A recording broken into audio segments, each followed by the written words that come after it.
जय हिंद साथियों। Target with Sunil में आप सभी का स्वागत है। उम्मीद करता हूं कि आप सभी अच्छे होंगे। जितने भी मित्र चैनल से जुड़े हैं चैनल को लाइक और शेयर करें। मित्रों, आज की महत्वपूर्ण प्रश्नोत्तरी रीतिकाल पर है। आज हम रीतिकाल पर पहली महत्वपूर्ण क्लास देखेंगे। इस प्रश्नोत्तरी में जितने भी प्रश्न सम्मिलित किए गए हैं सभी परीक्षा के लिए महत्वपूर्ण हैं। अब सेशन की शुरुआत आज के पहले प्रश्न से करते हैं। देखते हैं आज का पहला प्रश्न क्या है। कालक्रम की दृष्टि से रीतिकाल के प्रवर्तक कौन हैं? केशवदास, कृपाराम, चिंतामणि, बिहारी। कालक्रम की दृष्टि से रीतिकाल के प्रवर्तक हैं कृपाराम।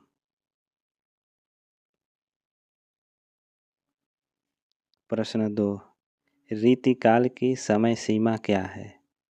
सन 1683 ईस्वी से 1843 ईस्वी, सन 1700 ईस्वी से 1900 ईस्वी, सन 1600 ईस्वी से 1900 ईस्वी, सन 1650 ईस्वी से 1857 ईस्वी। रीतिकाल की समय सीमा जो है 1643 ईस्वी से 1843 ईस्वी आचार्य रामचंद्र शुक्ल के अनुसार सर्वमान्य तिथि है। हजारी प्रसाद द्विवेदी के अनुसार रीतिकाल की जो समय सीमा है सन 1700 ईस्वी से 1900 ईस्वी तक। तो सर्वमान्य तिथि है विकल्प ख 1643 से 1843 ईस्वी तक। प्रश्न 3, डॉक्टर नगेंद्र ने रीतिकाल का प्रवर्तक किसे माना है? केशवदास, कृपाराम, चिंतामणि, इनमें से कोई नहीं। इसका सही आंसर क्या होगा? तो राइट आंसर है विकल्प क केशवदास। डॉक्टर नगेंद्र ने रीतिकाल का प्रवर्तक केशवदास को माना है। प्रश्न 4, आचार्य विश्वनाथ प्रसाद मिश्र ने रीतिकाल को किस नाम से पुकारा है? वीरकाल, श्रृंगार काल, अपकर्ष काल या रीतिकाल? विश्वनाथ प्रसाद मिश्र ने रीतिकाल को किस नाम से पुकारा है? तो राइट आंसर है श्रृंगार काल के नाम से पुकारा है। प्रश्न 5, रीतिकाल की अविरल परंपरा किस कवि से आरंभ होती है? केशवदास, बिहारी, चिंतामणि या घनानंद से? तो राइट आंसर है चिंतामणि। प्रश्न 6, जसवंत सिंह के भाषा भूषण पर किन ग्रंथों का प्रभाव है? काव्यालंकार, वृत्त रत्नाकर और शिवराज भूषण, कुवलयानंद, चंद्रालोक एवं काव्य प्रकाश, इनमें से सभी का? मित्रों, इसका राइट आंसर क्या होगा? जल्द से जल्द कमेंट करके बताएं। तो इसका राइट आंसर होगा विकल्प ग, कुवलयानंद, चंद्रालोक एवं काव्य प्रकाश का प्रभाव पड़ा है। प्रश्न 7, रीति शब्द का सामान्य अर्थ है? नाम विशेष, पद्धति विशेष, सिद्धांत विशेष, काव्य रूप। रीति शब्द का सामान्य अर्थ है पद्धति विशेष। राइट आंसर है विकल्प ख। प्रश्न 8, आचार्य शुक्ल ने रीतिकाल का प्रवर्तक किसे स्वीकार किया है? कृपाराम, केशवदास, मतिराम या चिंतामणि को? आचार्य रामचंद्र शुक्ल ने रीतिकाल का प्रवर्तक चिंतामणि को माना है।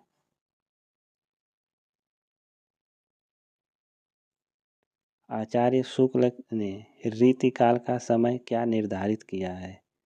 संवत 1700 से संवत 1900, संवत 1375 से संवत 1700, संवत 1750 से संवत 1900, संवत 1650 से संवत 1950 तक। आचार्य रामचंद्र शुक्ल ने रीतिकाल का समय क्या निर्धारित किया है? तो इसका राइट आंसर है संवत 1700 से संवत 1900 ईस्वी।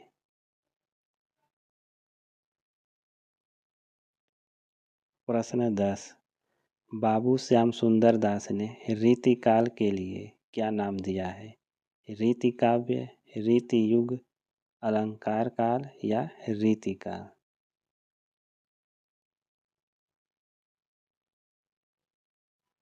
तो इसका राइट आंसर होगा विकल्प ख, रीति युग। श्याम सुंदर दास ने रीति काल के लिए रीति युग नाम दिया है।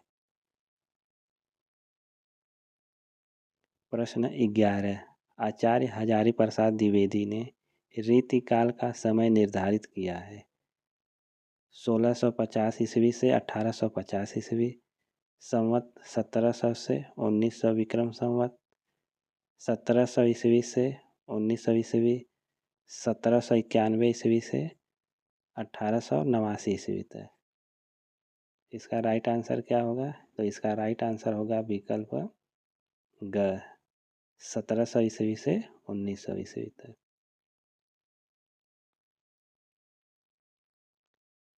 प्रश्न 12, रीति काल के लिए अपकर्ष काल नाम किस इतिहासकार ने प्रयोग किया है? गणपति चंद्र गुप्त, रामशंकर शुक्ल रसाल, पद्म सिंह शर्मा या मिश्र बंधु ने? इसका राइट आंसर होगा विकल्प क, गणपति चंद्र गुप्त ने रीति काल के लिए अपकर्ष काल का नाम दिया है।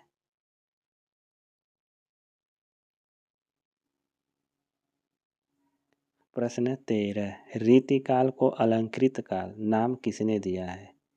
मिश्र बंधु, ग्रियर्सन, विश्वनाथ प्रसाद मिश्र, आचार्य रामचंद्र शुक्ल। मित्रों, इसका आंसर जल्द से जल्द कमेंट करके बताएं कि इसका राइट आंसर क्या होगा। तो प्रश्न 13 का राइट आंसर होगा विकल्प क, मिश्र बंधु। मिश्र बंधु ने रीति काल को अलंकृत काल कहा है।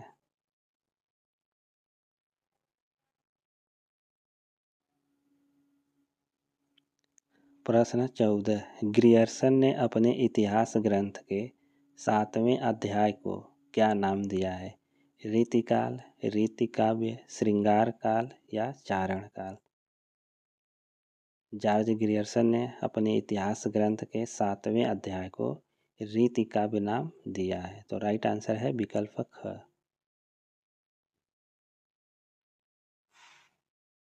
प्रश्न 15, रीति काल को कला काल किसने कहा? डॉक्टर नगेंद्र, राम कुमार वर्मा, रमाशंकर शुक्ल रसाल, आचार्य रामचंद्र शुक्ल ने? तो रीति काल को कला काल किसने कहा है? तो राइट आंसर है विकल्प ग, रमाशंकर शुक्ल रसाल ने रीति काल को कला काल कहा है। प्रश्न 16, कौन सा काव्य दरबारी काव्य कहलाता है? संत काव्य, कृष्ण काव्य, राम काव्य या रीति काव्य? कौन सा काव्य दरबारी काव्य कहलाता है? तो राइट आंसर है रीति काव्य।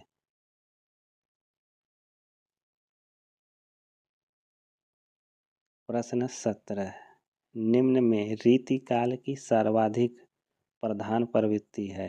श्रृंगारिकता, युद्धों का वर्णन, विलासिता का भाव या प्रकृति चित्रण? रीति काल की सर्वाधिक प्रधान प्रवृत्ति कौन सी है? रीति काल की सर्वाधिक प्रधान प्रवृत्ति है श्रृंगारिकता।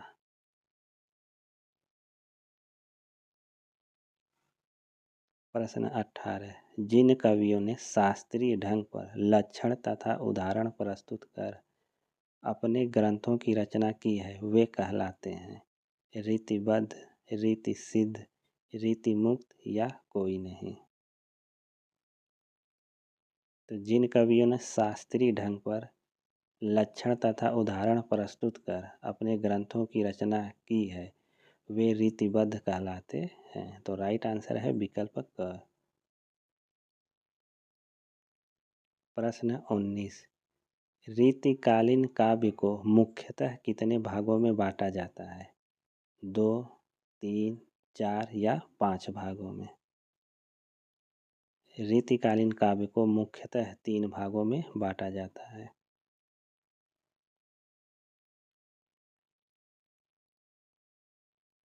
प्रश्न 20, आचार्य रामचंद्र शुक्ल ने रीति काल को किन 2 भागों में बांटा है? रीति सिद्ध व रीतिबद्ध, रीति मुक्त व रीति सिद्ध, रीति सिद्ध व रीति मुक्त एवं रीतिबद्ध, रीति ग्रंथकार व अन्य कवि। तो आचार्य रामचंद्र शुक्ल ने रीति काल को किन दो भागों में बांटा है? आचार्य रामचंद्र शुक्ल ने रीति काल को रीति ग्रंथकार व अन्य कवि के रूप में बांटा है। प्रश्न 21, रीतिकालीन काव्य ग्रंथों की काव्य भाषा क्या है? अवधी, भोजपुरी, राजस्थानी या ब्रज भाषा? रीतिकालीन काव्य ग्रंथों की काव्य भाषा क्या है? तो राइट आंसर है विकल्प घ, ब्रज भाषा। प्रश्न 22, रीतिकाल नाम में आए रीति शब्द का क्या अर्थ है? प्रतीक, योजना, काव्यांग, विवेचन में लक्षण एवं उदाहरण की पद्धति, सिद्धांत, विशेष, काव्यात्मा, परंपरानुसार कवियों को वर्गीकृत करने की रीति। तो आप सभी बता सकते हैं कि रीतिकाल नाम में आए रीति शब्द का क्या अर्थ है। प्रश्न 22 का सही आंसर क्या होगा? तो प्रश्न 22 का राइट आंसर है विकल्प ख, काव्यांग, विवेचन में लक्षण एवं उदाहरण की पद्धति, रीति शब्द का अर्थ है। प्रश्न 23, हिंदी का कौन सा बड़ा आलोचक रीतिकालीन कवि आचार्यों को कवि ही मानता है, आचार्य नहीं? डॉक्टर महेंद्र कुमार, मिश्र बंधु, आचार्य रामचंद्र शुक्ल या डॉक्टर हजारी प्रसाद द्विवेदी? तो प्रश्न संख्या 23 का राइट आंसर होगा विकल्प ग, आचार्य रामचंद्र शुक्ल। प्रश्न 24, लक्षण ग्रंथ का अर्थ क्या होता है? खंड काव्य, वीर काव्य, महाकाव्य, काव्यांग निरूपण ग्रंथ। लक्षण ग्रंथ का क्या अर्थ होता है? कमेंट करके इसका आंसर बताएं। प्रश्न संख्या 24 का राइट आंसर होगा विकल्प घ, काव्यांग निरूपक ग्रंथ। लक्षण ग्रंथ का अर्थ होता है काव्यांग निरूपण ग्रंथ। प्रश्न 25, रीतिकाल में किस तरह के ग्रंथों का आधार भानुदत्त की कृति रसमंजरी रही है?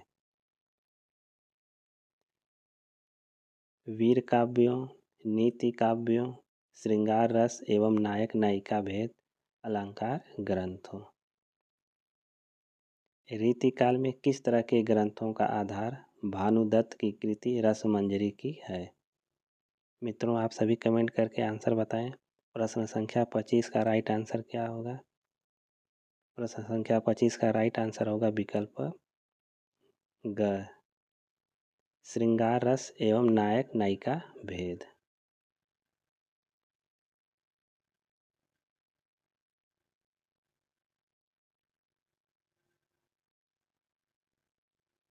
प्रश्न 26, रीति काव्य के प्रणेताओं को डॉक्टर नगेंद्र किस प्रकार के आचार्य मानते हैं? कवि शिक्षक आचार्य, शुद्ध आचार्य, कवि शिक्षक या कवि? रीति काव्य के प्रणेताओं को डॉक्टर नगेंद्र किस प्रकार के आचार्य मानते हैं? प्रश्न संख्या 26 का राइट आंसर है विकल्प का कवि शिक्षक आचार्य।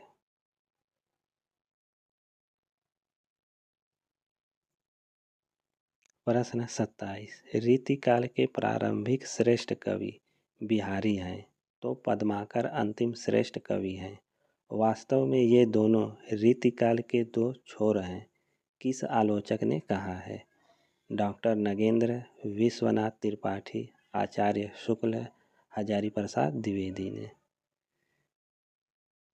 तो किसने कहा है कि रीतिकाल के प्रारंभिक श्रेष्ठ कवि बिहारी हैं तो पद्माकर अंतिम श्रेष्ठ कवि हैं? वास्तव में ये दोनों रीतिकाल के छोर हैं, किस आलोचक ने कहा है?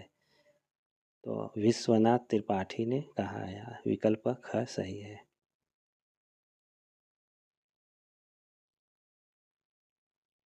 प्रश्न 28। रीतिकाल की कौन सी काव्य धारा फारसी साहित्य सूफी साहित्य से प्रभावित है? रीति सिद्ध, रीति मुक्त, रीतिबद्ध, रीति सिद्ध या रीतिबद्ध? तो प्रश्न संख्या 28 का राइट आंसर है रीति मुक्त।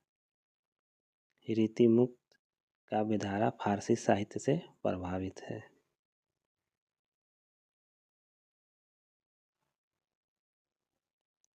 प्रश्न 29। रीतिकाल को किस विषय का स्वर्ण युग कहा जाता है? ब्रजभाषा विकास, श्रृंगारिकता, अलंकार प्रियता या लक्षण ग्रंथ का? रीतिकाल को किस विषय का स्वर्ण युग कहा जाता है? इसका राइट आंसर है विकल्प क, ब्रजभाषा विकास का। रीतिकाल को स्वर्ण युग ब्रजभाषा विकास का कहा जाता है। प्रश्न 30। रीतिकाल के पतन का क्या कारण था? जीवन निरपेक्षता, चमत्कार प्रियता, रसिक दरबारी जीवन, उपर्युक्त सभी? रीतिकाल के पतन का कारण उपर्युक्त सभी है। प्रश्न 31।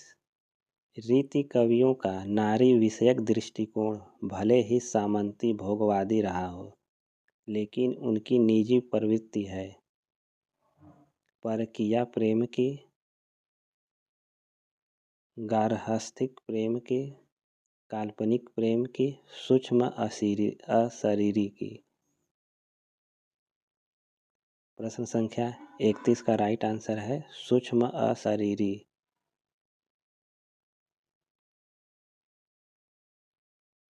प्रश्न 32। रीतिकाल के संबंध में कौन सा कथन उपयुक्त नहीं है? रीति कवियों ने सामाजिक जीवन के अत्यंत मार्मिक चित्र उकेरे हैं। रीतिकाल की प्रधान प्रवृत्ति रीति निरूपण की थी। रीतिकालीन काव्य का प्रधान रस श्रृंगार था। रीति कवियों में राजाश्रय की प्रवृत्ति थी। प्रश्न संख्या 32 का राइट आंसर क्या होगा? रीतिकाल के संबंध में कौन सा कथन उपयुक्त नहीं है? तो प्रश्न संख्या 32 का राइट आंसर है विकल्प क। रीति कवियों ने सामाजिक जीवन के अत्यंत मार्मिक चित्र उकेरे हैं, यह कथन उपयुक्त नहीं है।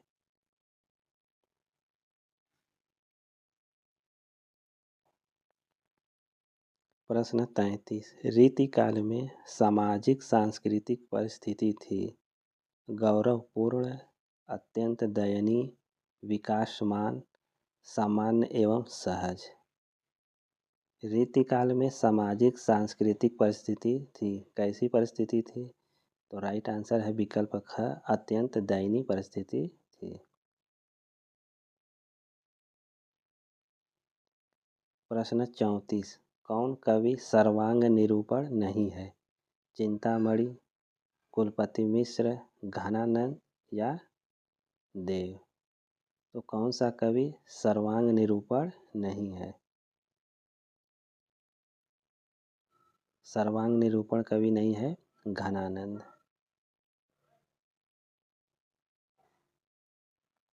प्रश्न 35। कौन सा कवि रीतिबद्ध नहीं है? नेवाज, सेनापति, दूल्ह, रसनिधि?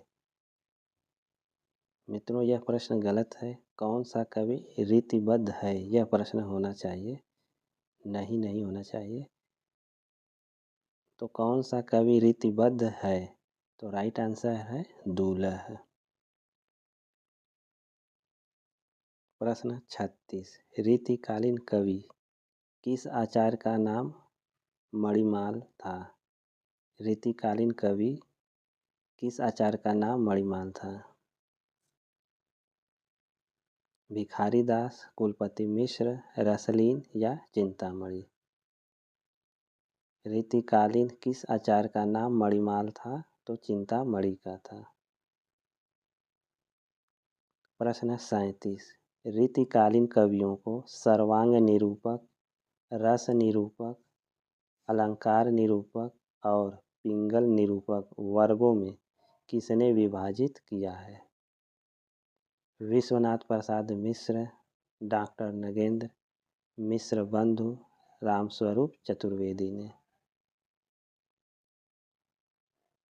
तो किसने रीतिकालीन कवियों को सर्वांग निरूपक, रस निरूपक, अलंकार निरूपक और पिंगल निरूपक वर्गों में विभाजित किया है? तो डॉक्टर नागेंद्र ने विभाजित किया है। प्रश्न 38, रीति कवियों को किन वर्गों में विभाजित किया जाता है?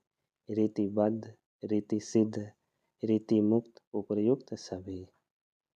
रीति कवियों को किन वर्गों में विभाजित किया जाता है? तो प्रश्न संख्या 38 का राइट आंसर होगा विकल्प घ, उपर्युक्त सभी को।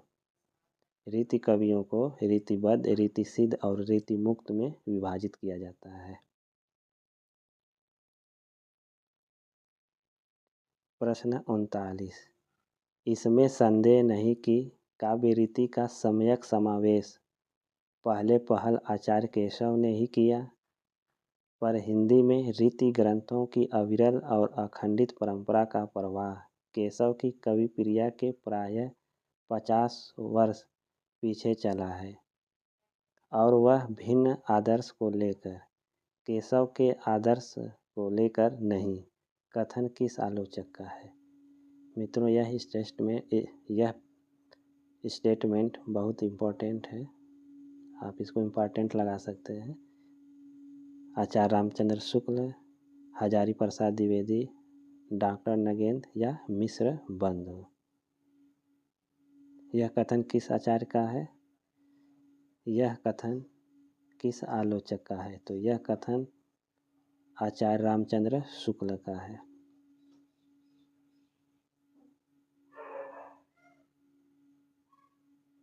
प्रश्न 40, रीति सिद्ध धारा के प्रधान कवि हैं? रीति सिद्ध धारा के प्रधान कवि कौन हैं? केशवदास, बिहारी, नेवाज या भिखारी दास। तो आप सभी बता सकते हैं कि रीति सिद्ध काव्यधारा के प्रधान कवि कौन हैं? तो राइट आंसर है बिहारी। प्रश्न 41, गागर में सागर भरने की पंक्ति किसके संदर्भ में है? विद्यापति, मतीराम, बिहारी या देव के संबंध में? गागर में सागर भरने की जो पंक्ति है वह बिहारी के संबंध में है। प्रश्न 42, बिहारी ससई में कितने दोहे हैं? 719, 710, 700, 720। मित्रों, यह प्रश्न परीक्षा के लिए बहुत महत्वपूर्ण है। बिहारी ससई में कितने दोहे हैं? यह टीजीटी 2009 में पूछा गया प्रश्न है। बिहारी ससई में कुल 719 दोहे हैं।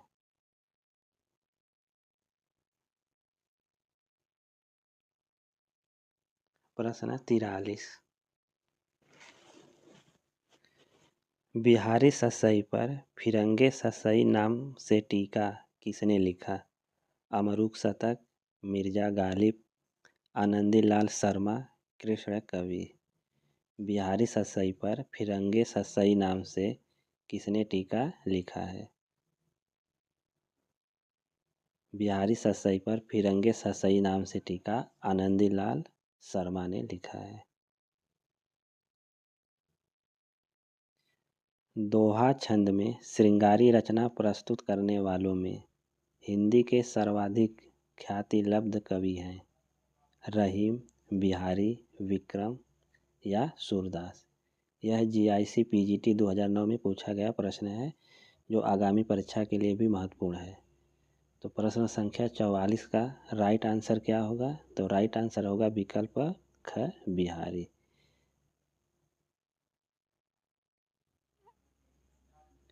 प्रश्न 45, निम्नलिखित में से किस रचना की सर्वाधिक टीकाएं लिखी गई हैं? मतीराम ससई, बिहारी ससई, वृंद ससई या विक्रम ससई की।